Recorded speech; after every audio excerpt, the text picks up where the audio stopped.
Voyage is a Gravity Group masterpiece of a wooden roller coaster located at one of the best parks I've ever been to, which is Holiday World in Santa Claus, Indiana. Voyage is the world's second longest wooden roller coaster, only behind the Beast at Kings Island. But the difference is that Voyage has a much more aggressive layout than the Beast. It's much more similar to a coaster like Ravine Flyer 2, but if it kept up the intensity of the first half for the entire ride. They both feature strong airtime and laterals, but Voyage almost gets better as it goes on. One thing I do want to note before getting into this review is that I have not had the chance to go to the park's Hollywood Nights event, where you can get trimless night rides on Voyage. But I can't imagine how insane it would be to experience this thing running like that. Voyage is located in the Thanksgiving section along with other coasters like Good Gravy and Thunderbird, which is in the back of Holiday World. Which means it doesn't usually have a long line in the beginning of the day, but even if this coaster does have a really short line, it might still be kinda hard to marathon for some people, and not because it's rough. No, Voyage is actually pretty smooth, especially considering how intense this layout is. But it's also thanks to Holiday World for retracking sections of the coaster every single year to make sure it doesn't become rough like it probably would at a lot of other parks. The main reason it can be kinda hard to reride it over and over again is just because of how aggressive it is. When you hit the brake run, you might feel a little bit tired just because of how much it does for such a long amount of time. But when a coaster gets as much hype as this one does, you really start to wonder if it's actually as good as everyone says.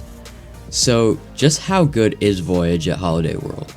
Well, to answer that question, I'll have to go through the layout and talk about each element and how good it is. You start with some straight track right out of the station, and then a dip which leads into the 159 foot tall lift hill. You get a great view of the rest of the park and some cornfields, but before you can really take in the view, you are going down the very steep 66-degree drop, which feels much steeper than that. And if you're sitting in the back, you get some really strong and sustained airtime the whole way down. And this first valley is actually where you reach your top speed of 67 miles per hour, which feels very fast, especially on a wooden roller coaster.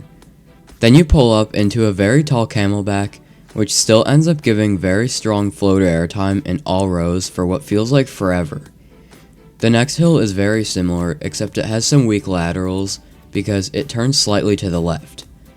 After going through a tunnel, you emerge out into a fast-paced speed hill, which has some very strong and sustained airtime mixed with laterals.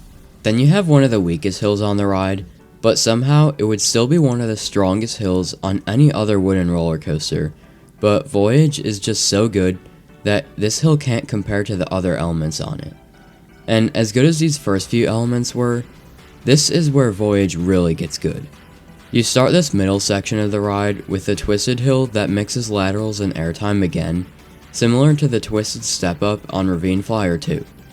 But what you can't see at first is that this twisted hill is actually part of a double down.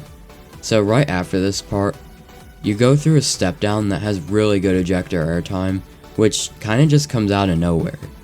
Then there is a sustained turn giving good positive Gs, especially for a wooden roller coaster.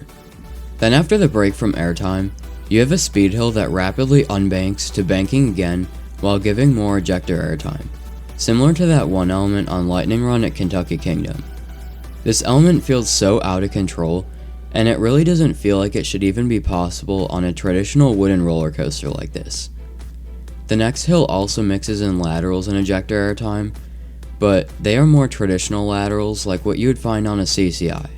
After this, you hit your first of 3 90-degree bank turns, and these are very different from the one on Ravine Flyer 2, because unlike on that coaster where you slowly go through it, Voyage rips through each of them at full speed.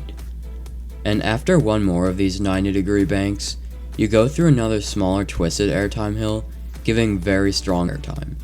But it also has a lateral kink that throws you to the side.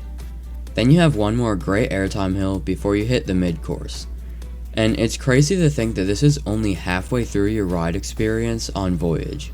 And as long as you are riding it during a normal day, these trims do hit, but they will only slow you down a little bit, so it's not to a complete halt like some other coasters do. But the break doesn't last too long at all, because after this you are thrown into the infamous triple down, which, if you're in the back, this is a very good element.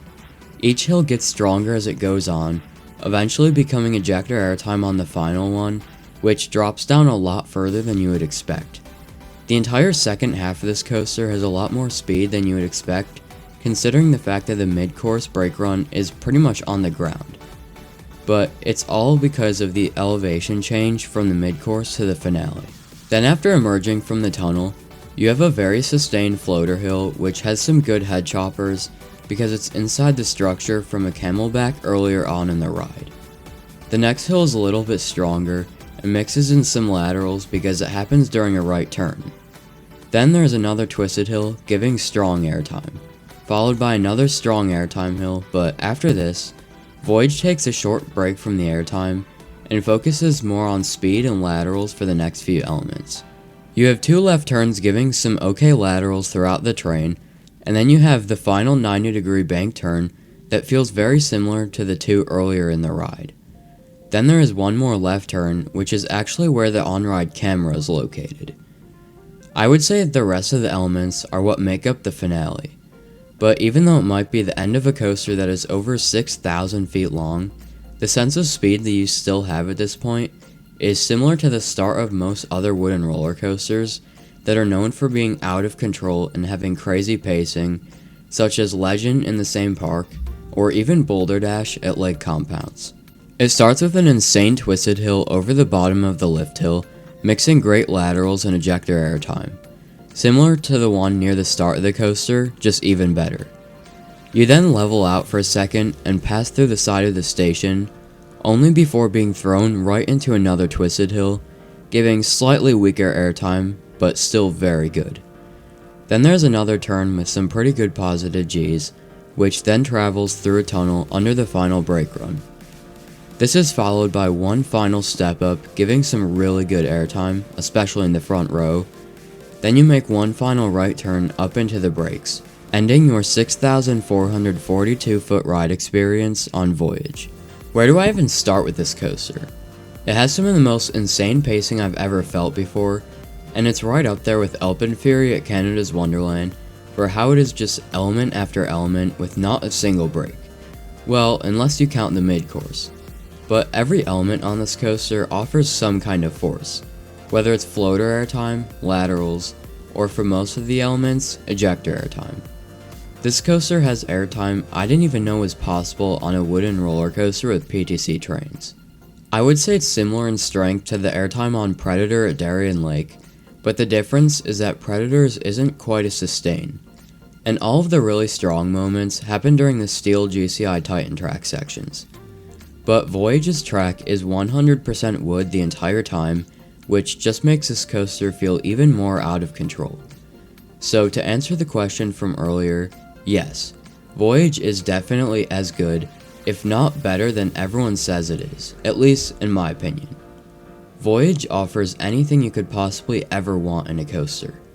Strong airtime, good laterals, great pacing, and a very, very long ride that is unmatched by pretty much every other roller coaster. Other roller coasters try to do similar things by having a very long ride focusing on airtime, but none can do it quite as good as Voyage can, and that is why, of course, I will be giving it a 10 out of 10. Really, the only flaw that I can think of is how far away it is from me, which I guess isn't exactly Holiday World's or the Gravity Group's fault. So if you couldn't tell from this review, I really love Voyage at Holiday World. So if you've ridden this coaster, then what do you think of it? But if you haven't ridden it, what are you doing? You need to get out to Santa Claus, Indiana and ride it as soon as possible because it really is that good. So if you enjoyed this video, then please like, comment, and subscribe for more, and I'll see you in the next video. Crack it.